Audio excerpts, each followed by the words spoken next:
So over here, you can see that I have an article related to artificial intelligence. But let's say I want these particular information as points.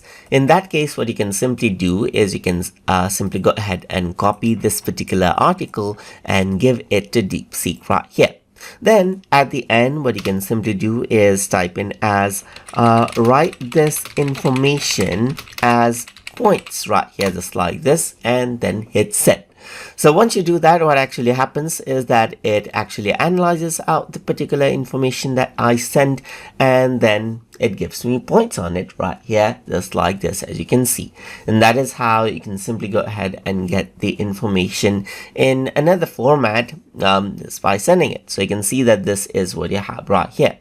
Similarly, what you can also do is, let's say for example, and say give me these in the form of presentation slide points, where the slide are 12 slides. Let's say for example right here, just like this. So it'll take that particular information itself, and then you can see that it converted out that particular information as PowerPoint presentation slide contents.